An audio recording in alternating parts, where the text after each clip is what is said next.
winner of tonight's National Steelhead Championship at the 411 Motor Speedway is Josh Collins. Josh, and the race itself, you started on the outside of the front row. Kind of your recipe for success last week at Smoky Mountain as well, and you just bolted out to the lead and were able to maintain a pretty comfortable margin. Yeah, it was good to come in here and qualify up front and run good, especially after our week we had last week. And started on the outside of the front row, and Beeler in the 66, he was on the inside. And I knew he was going to be tough, but I figured if I could beat him off the start, off of two down here, it helped me out a lot. And we were in pretty heavy lap traffic there about halfway through the race. I guess 15, 20 laps in maybe. And but I never seen him poke his nose under me. And I just kept up on the rim and tried to keep good and smooth and get through the lap cars as quick as possible. And there was a bunch of cautions there at the end, and about got tied up in a couple of them. But we came out of here and got us a win. You couldn't see it back behind you, but a lot of guys were really getting down on the bottom. I mean, almost running the very berm, and you stayed up there on the top, and that probably actually helped you in those lap cars, because a lot of lap cars running down the bottom, you seemed to be able to get around a lot of them on the top.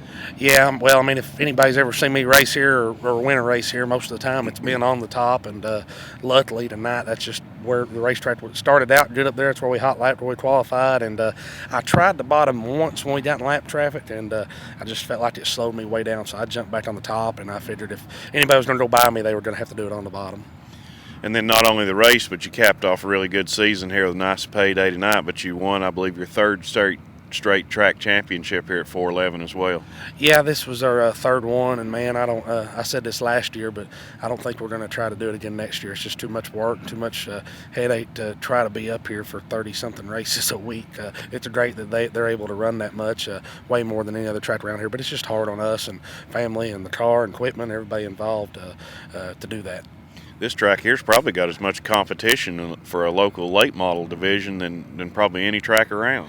It does. I mean, we all say that up here, and we don't just say it because we race here. But when we go to, me, Cardwell, Manley, Beeler, Bradlow, Ballinger, I mean, the list goes on. I mean, these guys, any racetrack they go to, they're up front, and so that's it feels good to come up here and win. And a lot of guys come here from other racetracks and that are good cars everywhere else, and they kind of see what they're made of when they come here, and it's a tough place. Thank you and congratulations. Thanks, man.